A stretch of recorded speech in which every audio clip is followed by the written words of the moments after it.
Secretos de Guerra. Las armas secretas del Tercer Reich. Narrada por Gabriel Pingarrón.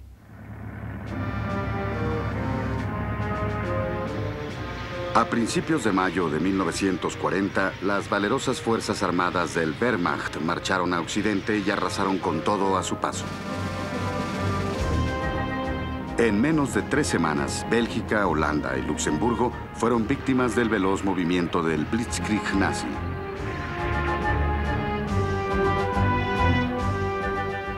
Francia, humillada, fue forzada a rendirse solo 6 semanas después del inicio de la ofensiva alemana.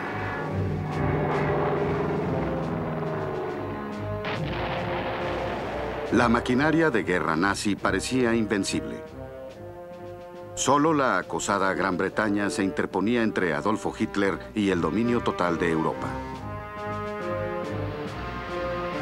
El asombroso éxito del Blitzkrieg nazi, o la Guerra Relámpago, se debió principalmente a la ejecución de tácticas revolucionarias. Pero existía la evidencia de que el monstruo destructivo alemán pronto podría ser cuestionado por una ominosa y nueva tendencia, armas secretas tan sofisticadas que resultaban imposibles de creer.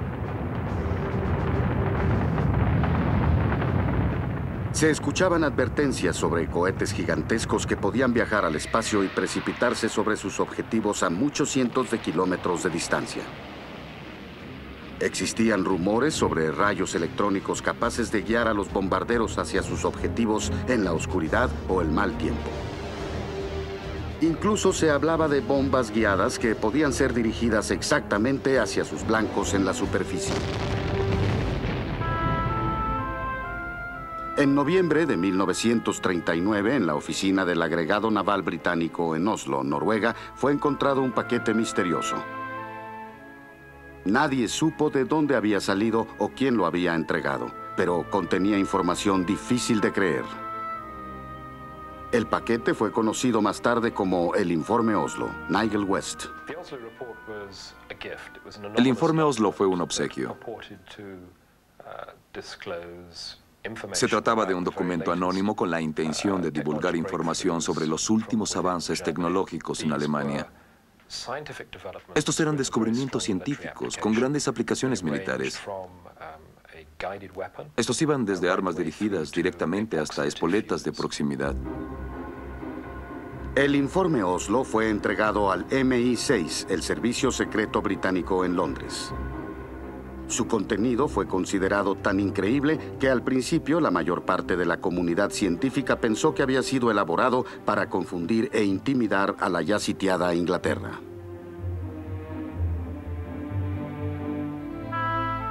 El informe pasó después a las manos del doctor Reginald V. Jones, el brillante científico y consejero del Ministerio de Aviación, Anthony K. Brown. Cuando Reginald V. Jones recibió una copia del informe de Oslo, sin duda sintió una gran emoción. Fue capaz de advertir la autenticidad del documento, pero fue el único en todo Londres que lo hizo.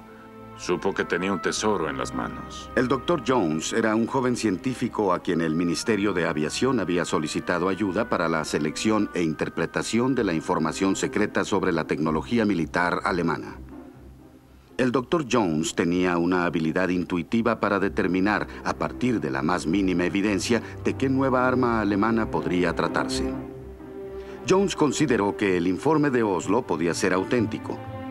Convenció a su jefe, el general Sir Stuart Mengus, jefe del Servicio Secreto Británico, para que autorizara medidas preventivas para enfrentar las armas secretas descritas en el informe. Reginald V. Jones demostró ser un maestro en el diseño de medidas preventivas. En particular, es famoso por el hecho de que logró desviar el rayo que guiaba a los bombarderos alemanes. Tras haber sido derrotados en la batalla de Inglaterra, la Luftwaffe cambió sus campañas de bombardeo, del apoyo diurno al nocturno, para ser menos vulnerables a los ataques de la RAF. Para sorpresa de los ingleses, las bombas alemanas parecían misteriosamente precisas durante los ataques nocturnos. El Ministerio de Aviación descubrió el misterio tras derribar un bombardero enemigo. descubrieron la evidencia de un sistema electrónico diseñado para guiar a los bombarderos hacia sus blancos. Walter Boyne. Esto se mencionaba en el informe Oslo, y al aparecer la evidencia, Jones volvió a revisar el informe Oslo. Vio lo que ahí se decía y posteriormente, a partir de la evidencia, analizó qué podría estar sucediendo.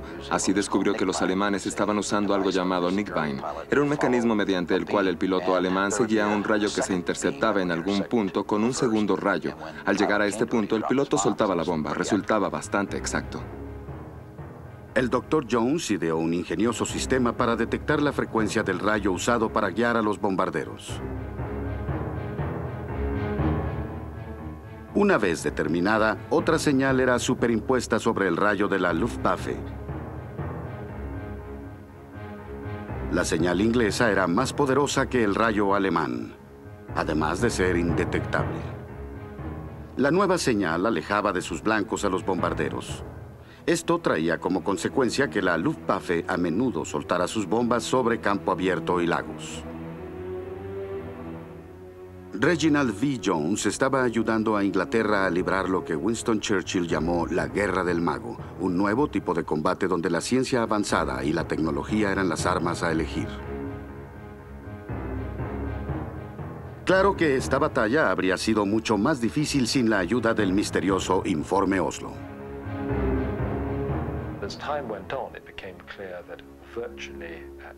Con el paso del tiempo, resultó claro que prácticamente todo el contenido de ese documento era auténtico. Se identificaba a Peenemünde como la base en donde se estaban fabricando los proyectiles dirigidos alemanes. También contenía toda una serie de puntos que resultaron ser verídicos. Hasta el día de hoy se desconoce al autor del Informe Oslo. Estaba firmado por alguien que se llamó a sí mismo un científico bien intencionado. Su verdadera identidad será para siempre un secreto de guerra. A medida que la guerra avanzó, se hizo más claro que la aplicación de la ciencia y la tecnología moldearía su resultado. Alemania había disfrutado desde años atrás de una gran reputación en el campo de la investigación científica y la ingeniería de precisión. Después de que Hitler subió al poder en 1932, ordenó que tanto la comunidad científica como la comunidad industrial del Reich aplicaran la ciencia en la creación de nuevos y avanzados sistemas armamentistas. Brian Ford. Lo que en realidad estaban haciendo los alemanes al comenzar a desarrollar sus armas secretas era sentar las bases para lo que sería la guerra en los siguientes años del siglo XX. Ahora, esas armas secretas o sus descendientes directos están por todas partes. Paul Bieber. Creo que no cabe duda que lo que hoy llamamos armas inteligentes fueron inventadas, al menos operacionalmente, por los alemanes. Antes que terminara la guerra, los científicos alemanes crearon la primera bomba inteligente del mundo, Fritz X. El primer misil de crucero, el V-1. El primer jet de combate operacional, el ME-262. El primer proyectil dirigido, el Kramer X-4. El primer misil antiaéreo, el Wasserfall, y muchas otras increíbles innovaciones. Ian Hogg.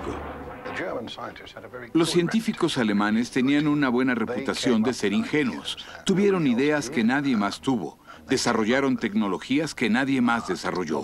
Si el sistema alemán presentó fallas, ciertamente no fueron responsabilidad de los científicos. Estaban haciendo un muy buen trabajo.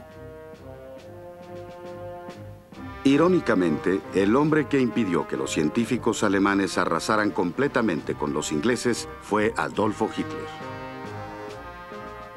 En julio de 1940, el Führer confiaba tanto en que la guerra terminaría para el final de 1941 que prohibió el desarrollo de cualquier arma defensiva o de cualquier nuevo sistema armamenticio que no pudiera terminarse antes de 12 meses. Eso detuvo por completo el desarrollo del radar. Impidió el desarrollo de los proyectiles dirigidos e impidió el desarrollo de muchas otras cosas. El desarrollo de las armas alemanas también fue obstaculizado por la ausencia de una organización central capaz de supervisar los diferentes proyectos.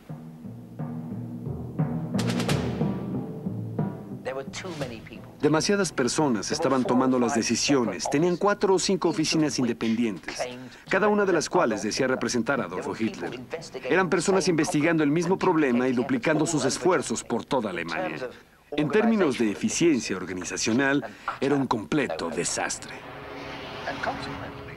Y por lo tanto, hacia el final de la guerra, había 53 proyectos de misiles diferentes. Había 27 tipos distintos de radares.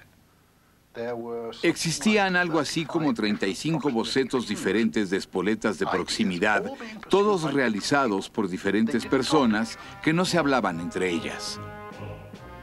A pesar de la dificultad de trabajar en el políticamente turbulento y complicado medio ambiente de la Alemania nazi, los científicos alemanes se anticiparon al futuro de la guerra. En 1939 crearon el HS-293 y así nació un nuevo tipo de arma.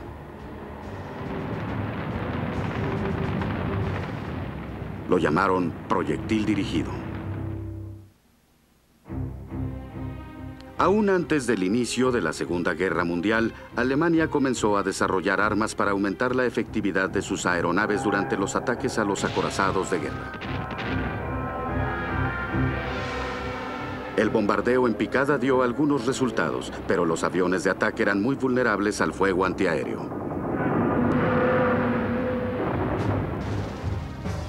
Aunque era relativamente más seguro bombardear desde altitudes mayores, resultaba casi imposible acertar sobre un barco a toda velocidad. En 1939, la compañía aérea alemana Henschel comenzó a desarrollar una solución única para este problema. Se trataba del HS-293, el primer proyectil dirigido del mundo. La premisa básica es muy sencilla. Se deja caer la bomba y el observador de la aeronave la guía hacia el blanco y ¡bang! Se usaron mucho contra los barcos. Incluso lograron hundir buques. Los alemanes fueron los primeros en desarrollar armas dirigidas y a distancia. Estuvieron muy cerca de desarrollar armas que hoy reconoceríamos como armas de precisión. En agosto de 1943, la corbeta británica Egret fue hundida por un HS-293 en la bahía de Vizcaya. Nunca alguien había visto algo parecido.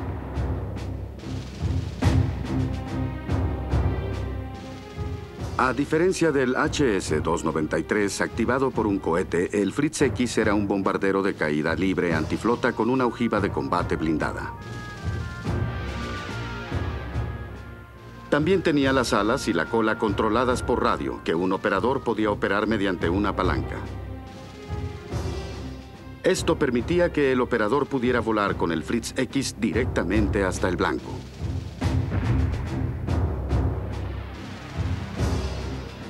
Fue el padrino de las bombas inteligentes, usadas con tanto éxito casi 50 años después en la operación Tormenta del Desierto.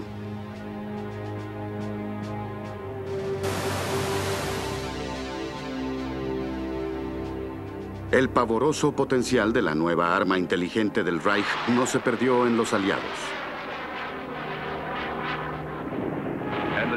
Los alemanes nos lanzaron su nueva arma secreta. Se trata del arma mortal diseñada especialmente para arrasar con barcos, una bomba voladora.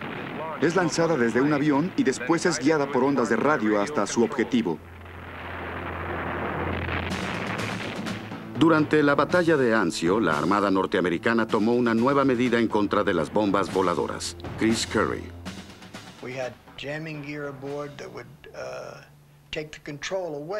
Teníamos mecanismos de obstrucción que sacaban de control a los aviones que dejaban caer las bombas. Localizábamos la frecuencia, la probábamos a través de un osciloscopio, después pasaba al transmisor e interceptábamos esa frecuencia para que el transmisor de ellos no tuviera efecto alguno.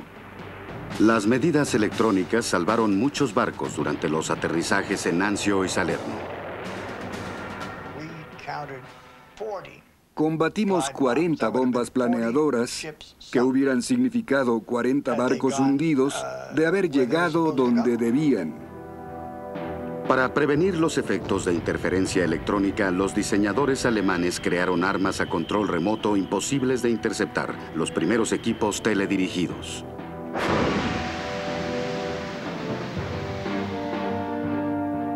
El misil teledirigido Kramer X4 preparó el camino para el desarrollo de armas antitanque con el mismo mecanismo de lanzamiento y dirección óptica de los actuales misiles TOW.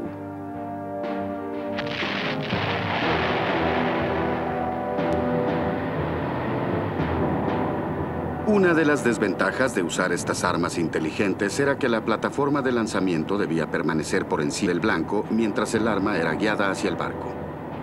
Esto hizo que los bombarderos se hicieran vulnerables a las armas antiaéreas y a los ataques de aviones de combate. Brian Quarry. Entonces a Henschel se le ocurrió instalar una cámara de televisión en la nariz de un 239 y funcionó. Pero para ese tiempo ya era marzo de 1945. La guerra había terminado, así que en 1945 los alemanes ya tenían una bomba inteligente guiada por televisión, pero fue demasiado tarde. No todas las armas secretas alemanas fueron un éxito. Uno de los conceptos que pudo haber sido mejor en el papel que en la práctica fue el Pedro Pablo. Esta arma de principios de los 40 se parecía mucho a las bombas utilizadas por el famoso escuadrón rompepresas C-17 de la RAF. La bomba Pedro Pablo pretendía reemplazar al torpedo que se dejaba caer desde el aire. También se desarrolló una versión impulsada por un cohete. Pero durante las pruebas jamás logró acertar en un blanco estacionario. La compañía Henschel ideó una forma más efectiva para atacar un barco, adaptando su misil dirigido HS-293 para la nueva tarea. Las alas estaban acanaladas, al igual que la cola, para que al volar hacia el agua, frente al barco o a los costados del barco, al golpear contra el agua, las alas y la cola pudieran doblarse para tener una forma perfectamente alineada que entraría al agua y golpearía el casco y le haría un hueco por debajo de la línea de flotación. Lo que había ahí era un torpedo, tan simple como eso, un torpedo volador. Se le hicieron más adaptaciones al HS-293, colocándole cohetes, y fue probado como misil antiaéreo. Se le llamó Schmetterling o mariposa y fue uno de los primeros misiles tierra-aire. Otro de los primeros misiles tierra-aire fue el Wasserfall o cascada. Presentaba una inclinación en las alas y estaba controlado por radio. El concepto era volar el cohete y hacerlo detonar hasta encontrar formaciones masivas de bombarderos. Aunque estas armas prometían mucho, era poco probable que fueran capaces de detener los bombardeos diarios al Reich que los harían ganar la guerra. Hitler necesitaba un arma milagrosa que pudiera obligar a Inglaterra a negociar la paz. A principios de 1943, creyó que la había encontrado. Se trataba del V-2, el primer proyectil balístico del mundo. Una vez lanzado hacia su objetivo, no podía ser detenido.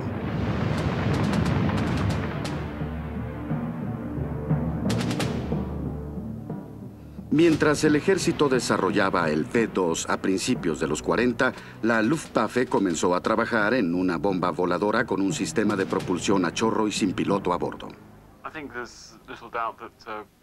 Creo que no queda duda que la inteligencia británica estaba desarrollando algún tipo de bomba voladora. La inteligencia aérea mostró un extraño tipo de rampa o mecanismo de lanzamiento en la costa del norte de Alemania, casi en el área de Peenemünde. En los primeros meses de 1944, un vuelo de reconocimiento detectó más plataformas de lanzamiento asemejando rampas de esquí a lo largo del Canal de la Mancha en Francia. Después de un análisis detallado, se descubrió que todas estaban dirigidas hacia Londres. Las estipulaciones del Tratado de Versalles no permitían que tuvieran artillería pesada. Entonces pensaron, si no podemos tener artillería pesada, ¿qué vamos a hacer? Lo pensaron un poco y dijeron, ya está, cohetes. Las películas de ciencia ficción y los libros encendieron la imaginación de muchos jóvenes alemanes durante los años 20. Durante su adolescencia, Wernher von Braun soñaba con construir un cohete que pudiera llegar a la Luna. A los 23 años, recibió su doctorado en ciencias y fue considerado uno de los líderes de los expertos en cohetes de Alemania. Von Braun fue un diseñador de cohetes absolutamente impresionante. Tenía un don absoluto para entender cómo producir grandes cohetes. Y esa fue su fuerza impulsora. Von Braun y su grupo habían tenido algunos éxitos en el lanzamiento de pequeños cohetes de combustible líquido, y esto atrajo la atención del ejército alemán. En 1933, el ejército le dio a von Braun y a su equipo a escoger: o continuaban sus pruebas bajo control militar o tendrían que suspender sus experimentos. Von Braun decidió lo primero para continuar su trabajo para el Tercer Reich. A los 25 años fue puesto a cargo del programa de investigación de cohetes más avanzado del mundo. Hitler le dio la oportunidad de desarrollar en Peenemünde lo que fue un cohete muy primitivo. A él no le interesaban los cohetes militares. Le interesaba la técnica de los cohetes. Para Wernher von Braun, este fue el comienzo. Fue el primer paso de la humanidad hacia el espacio. Von Braun y su equipo establecieron su programa de investigación en una remota franja de tierra llamada Peenemünde, en la costa báltica de Alemania. Esta ubicación aseguraba que su trabajo se mantendría en secreto y proporcionaba una zona de llegada segura para sus cohetes.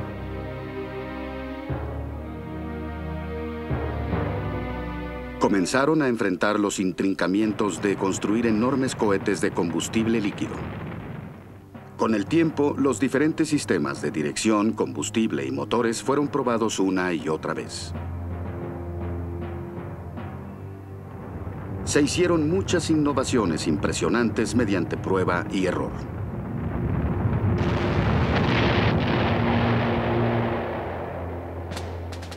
Finalmente, von Braun creó una obra de arte, el primer proyectil balístico del mundo. El cohete de von Braun, que originalmente había sido designado como A4, fue rebautizado por Hitler como el Vergeltungswaffe, o arma de venganza. Sería conocido para siempre como el B-2. El B-2 se basó en una de las mejores formas balísticas que se conocen, la bala de 7.92 milímetros del ejército alemán. Al colocarle alas y aumentar su tamaño cientos de veces, lograron la forma balística perfecta para el cohete. El B-2 medía 14 metros de altura y pesaba más de 59 toneladas, incluyendo una ojiva de 1 tonelada. Después de casi 10 años de trabajo, el 3 de octubre de 1942, el B-2 se convirtió en el primer objeto creado por el hombre en romper la barrera del sonido y abandonar la atmósfera terrestre. La era de los proyectiles balísticos había llegado. Era un avance tecnológico impresionante. Todos los misiles del mundo tienen su antecedente en el B-2. Pero en 1943, el cohete resultó más temido que admirado. B de científicos de países ocupados, daneses y luxemburgueses, por ejemplo, que estaban en contacto con el hecho de que todo esto se estaba desarrollando en Peenemünde. A instancias del Dr. Reginald V. Jones, se inició sobre la zona un reconocimiento aéreo de alto nivel. Y fue en Peenemünde. Tenían registrada solo una parte, y a partir de eso pudieron deducir bastante bien su forma y tamaño. Lo que hicieron fue iniciar un bombardeo masivo en Peenemünde el 17 de agosto de 1943, y durante este extrajeron mucho del área y asesinaron a muchos científicos. Fue un bombardeo muy efectivo. La mayoría de los bombardeos no lo son, pero este lo fue. El ataque a Peenemünde tomó a los nazis por sorpresa. Hitler ordenó que la siguiente producción de armamento V2 se hiciera bajo tierra. Fue entonces cuando Heinrich Himmler, jefe del servicio secreto, convenció al Führer de pasar el control de la producción de V2 de manos del ejército a las de la SS.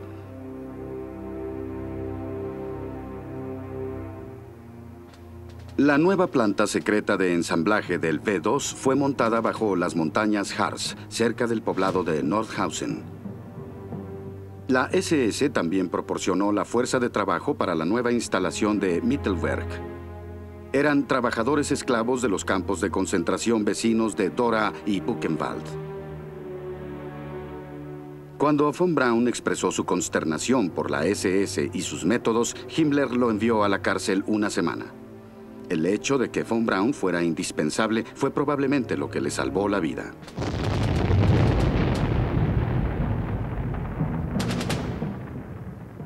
Aunque el cohete de von Braun había estado desarrollándose mucho tiempo antes que la bomba voladora de propulsor a chorro, la nueva arma secreta de la Luftwaffe estuvo lista primero.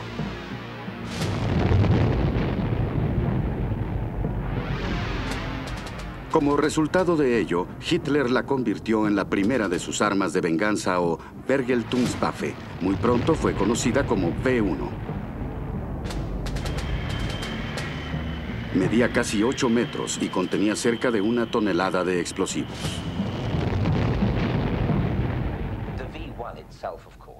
El V1 por sí solo es un diseño sencillo e inteligente. Lo importante era tener algo que pudiera construirse rápidamente, que fuera económico y fungible. En realidad era solo una pequeña bomba con alas. No podía controlar la dirección de su vuelo. Pero el motor que tenía en la parte posterior era el motor más perfecto que hayan imaginado. Se le llamó pulsorreactor. El pulsorreactor era un simple tubo en cuyo interior se rociaba el combustible y se provocaba la ignición. No tenía complicadas aspas giratorias como las del motor de propulsión tradicional. El V1 era arrojado desde un avión o lanzado mediante una catapulta a vapor. Una vez en el aire, las rendijas que estaban al frente del tubo permitían que el aire pasara a través de ellas. Al mezclarse con el combustible en la cámara de combustión, explotaba. Esto provocaba que las rendijas se cerraran, enviando el impacto hacia la parte posterior del tubo, impulsando al V1 hacia adelante. Y se obtenía una serie de explosiones, quizá 40, 50, 60 por minuto. Entonces provocaba un ruido inconfundible e inolvidable a medida que se movía por los aires. El V1 tenía un pequeño propulsor al frente, conectado a un odómetro ajustado a una cierta distancia. Cuando el propulsor llegaba a un número predeterminado de revoluciones, el suministro de combustible era suspendido y el V1 caía hacia su objetivo.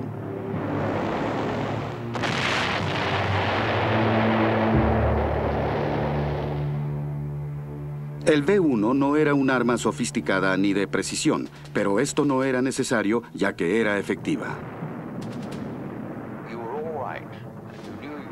Todo estaba bien mientras pudieras escuchar el ruido que hacía cuando estaba en el cielo. En el momento en que el pat-pat-pat dejaba de escucharse, la bomba ya iba camino abajo y era el momento para esconderte.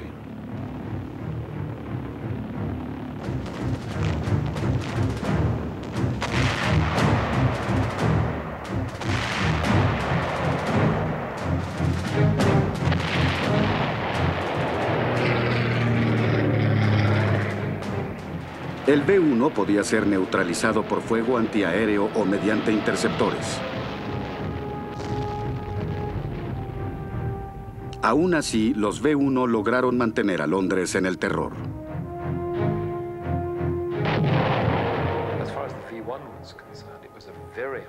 En lo que respecta al B-1, causaba un impacto muy desagradable, no solo por su impacto táctico, sino porque era una verdadera arma de terror.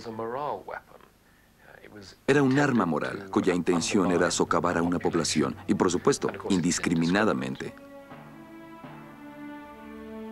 A pesar de la efectividad del B-1 como arma de terror, hasta Hitler se dio cuenta de que no ganaría la guerra.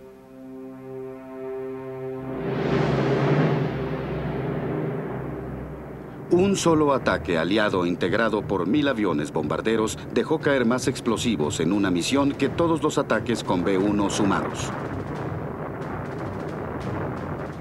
El B-2 también tuvo poco impacto estratégico durante el desenlace de la guerra.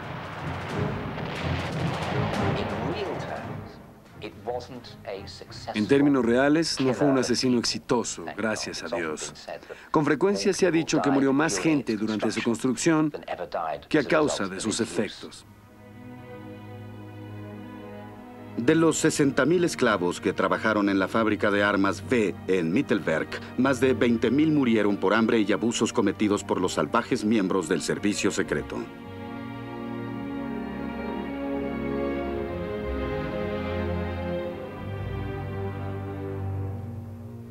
Después de la guerra, von Braun y sus mejores hombres fueron llevados a Norteamérica para continuar sus investigaciones para el ejército de los Estados Unidos. Von Braun se hizo ciudadano norteamericano y encabezó el programa de misiles de los Estados Unidos. En 1958, su cohete Redstone puso en órbita al primer satélite norteamericano. Finalmente, von Braun fue nombrado director de la NASA. En 1969 logró hacer su sueño realidad cuando su gigante, el Saturno V, llevó al hombre a la Luna.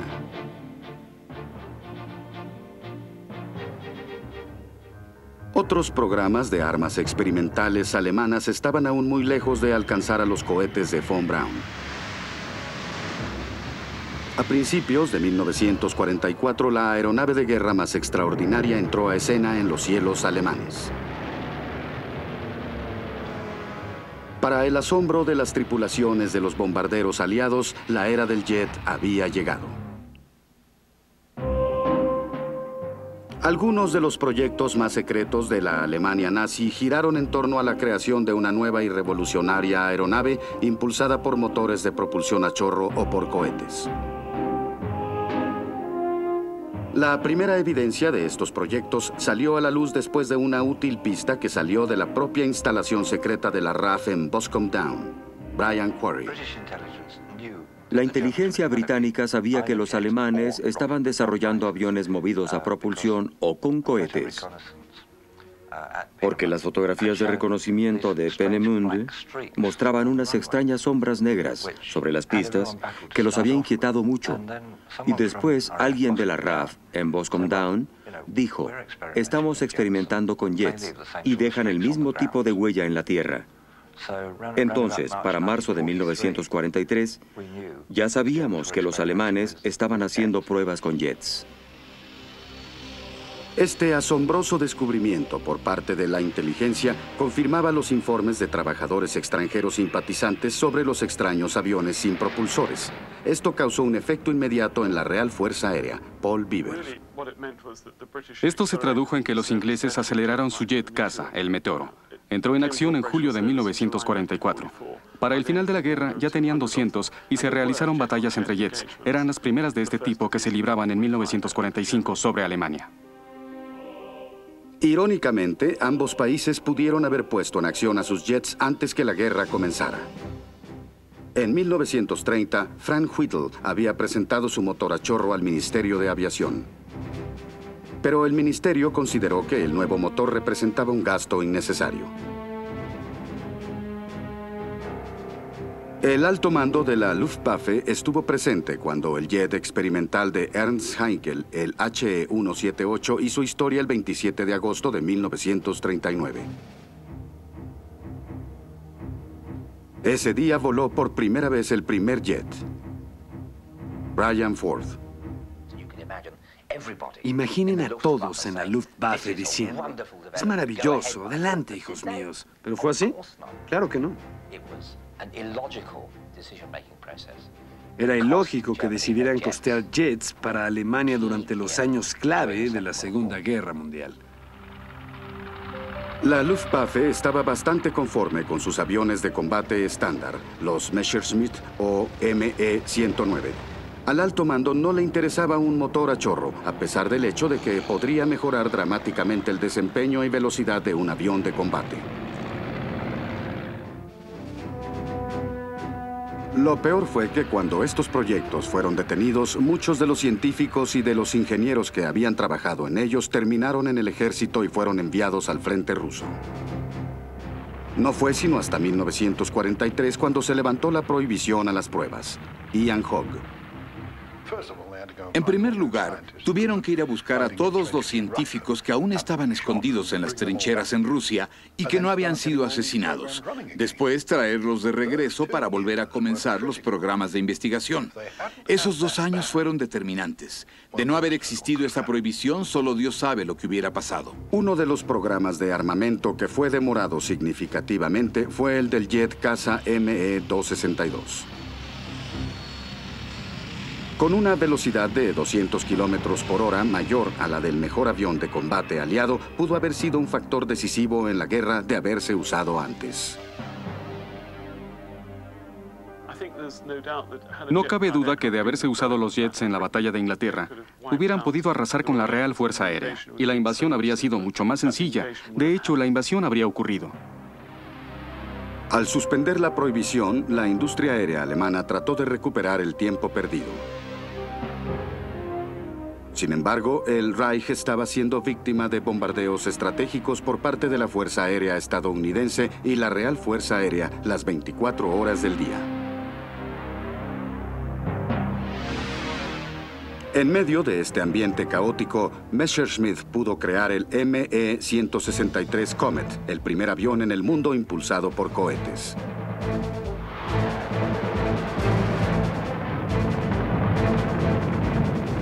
Su velocidad, superior a los 960 kilómetros por hora, impresionó a los pilotos del B-17 cuando lo vieron por primera vez.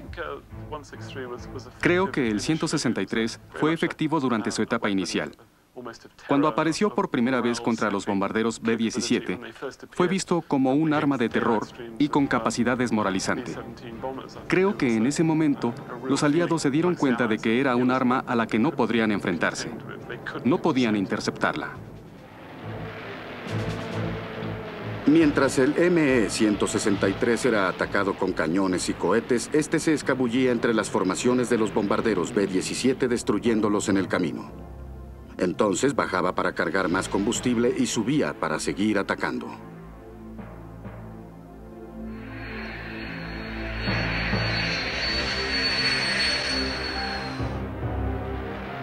En realidad el Comet no era práctico.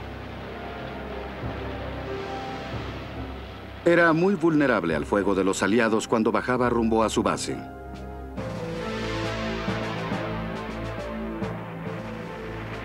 Pero su aparición fue tan sorpresiva que acabó con la confianza de los hombres que lo enfrentaron. Los pilotos de los bombarderos no habían sido advertidos de la existencia de estos aviones cohetes, ya que los aliados prácticamente no sabían nada al respecto. Los diseñadores alemanes crearon muchas otras avanzadas aeronaves secretas. El HE-162 de Henschel mostró grandes potenciales y lanzó al mundo el primer asiento proyectable. El bombardero de reconocimiento con motor a chorro, el 234 Blitz de Arado, era capaz de volar más rápido y más alto que cualquier avión de combate aliado. Pero como muchas otras armas secretas alemanas, llegó demasiado tarde como para causar algún impacto.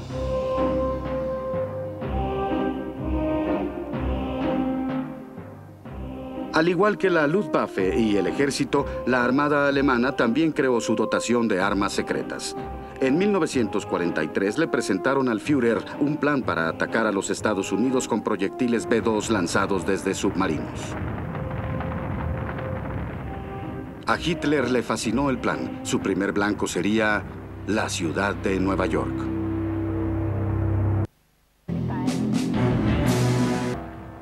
Gran parte de la visión militar de Adolfo Hitler fue adquirida durante su experiencia como soldado de infantería durante la Primera Guerra Mundial.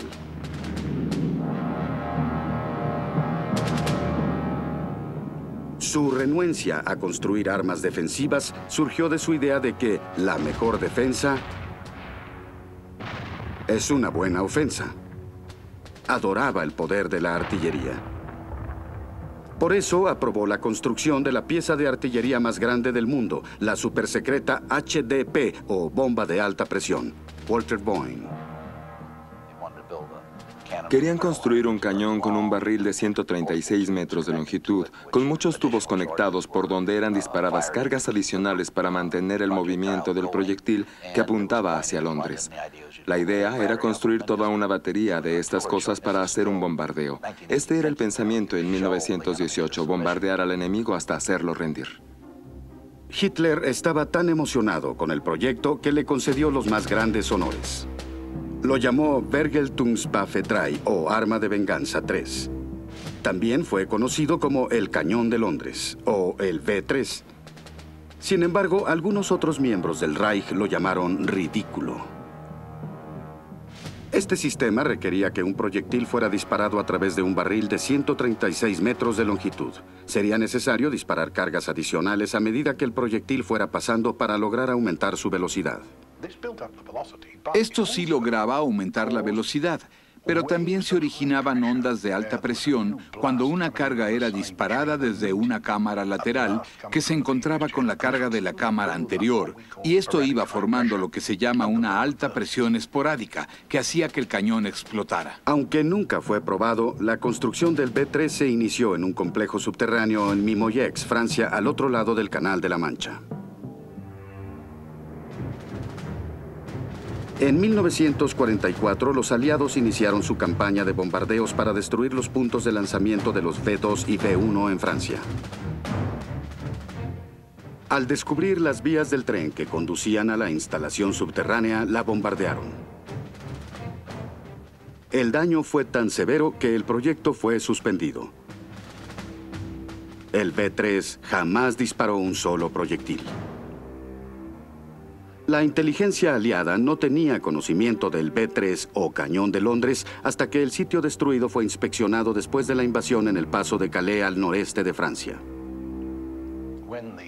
Cuando el sitio de Mimoyex fue capturado, De Gaulle observó y dijo: «Dios mío, no sabíamos nada de esto. ¡Qué maravilloso artefacto!» Y Churchill dijo: «Destrúyanlo. No quiero esa cosa apuntando hacia Inglaterra, no importa en manos de quién esté». La Armada alemana también construyó toda una variedad de armas secretas, incluyendo una serie de submarinos diminutos. Paul Kemp. Durante la primavera y el principio del verano de 1944, se enfrentaron a una invasión aliada a través del canal, y entonces se puso en acción una pequeña unidad de la Armada alemana, el Kleinkampfband. Pequeñas unidades que empleaban submarinos de una sola plaza y también lanchas de motor explosivas. Lanchas cargadas con potentes explosivos que eran dirigidos hacia los barcos aliados. Se fijaban los controles y el operador saltaba fuera de borda. Y el artefacto seguía adelante directo a su destrucción. Los submarinos de un solo hombre fueron en realidad armas derivadas de la desesperación. Es lo mejor que se puede decir de ellos. El Seehund o Foca medía 11 metros y podía llevar 2 tripulantes.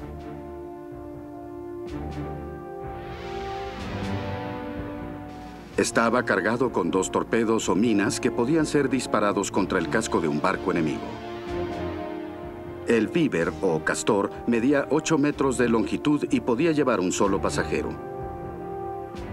Su armamento consistía de 2 torpedos. Otra arma secreta, el Níger, era aún más sencillo en diseño que el submarino diminuto. Y básicamente consistía de 2 torpedos, uno suspendido debajo del otro. El operador se sentaba en un pequeño compartimiento del torpedo superior. Avanzaba muy lentamente y subía a la superficie en busca de un barco aliado. Entonces disparaba el segundo torpedo para que cumpliera con su trabajo. Infortunadamente, en la mayoría de los casos, el segundo torpedo no salía disparado y esto llevaba a ambos torpedos a la destrucción. No cabe duda de la valentía de los hombres que conducían estos artefactos. Más de 150 de los 200 Nigar construidos fueron perdidos en el mar. Aunque estas embarcaciones y los otros submarinos diminutos solo lograron hundir un puñado de barcos, su mayor valor radicó en la interrupción de operaciones aliadas. Se necesitaron más de 300 barcos y 2.500 hombres para defender el desembarco en Normandía de estos pequeños artefactos.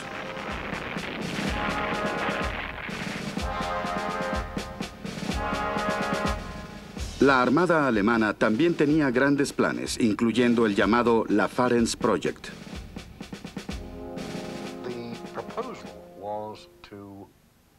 La propuesta consistía en que los submarinos alemanes remolcaran cohetes B-2 en contenedores y al llegar a una distancia conveniente de la ciudad de Nueva York o Washington o algo así, inundaran sus tanques hasta que los cilindros salieran por un costado para después disparar los proyectiles B-2.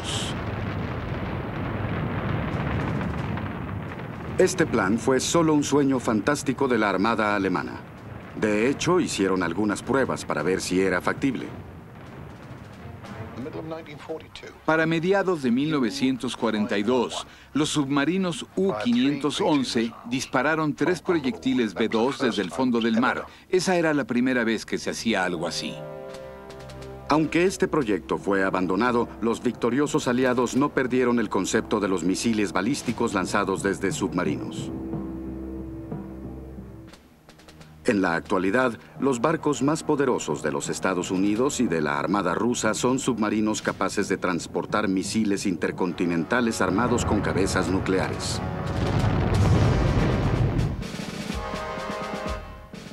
El Tercer Reich también intentó desarrollar la más terrible de todas las armas secretas: la bomba atómica. No pudieron seguir aplicando sus recursos a los programas existentes. Tuvieron que abandonar estos programas experimentales y, particularmente, a medida que el territorio del eje comenzó a encogerse, realmente no contaron con el combustible, los materiales o la habilidad para poner en marcha estos sistemas. Todo el programa de armamento secreto alemán puede resumirse así: demasiado tarde. No necesariamente muy pobre, sino muy tarde. La prohibición de Hitler sobre el desarrollo de armas secretas puso a Alemania 2 años atrás en todos los campos y después no pudieron ponerse al corriente. No estoy diciendo que pudimos no ganar la guerra, sino que hubiéramos tenido muchas más dificultades para lograrlo, porque en 1944 nos hubiéramos tenido que enfrentar a un armamento tan formidable que hubiéramos tenido que idear formas más brillantes para contrarrestarlo. Los científicos de la Alemania nazi no pudieron ganar la guerra para Adolfo Hitler, pero modificaron al mundo en una forma que pocos imaginaron.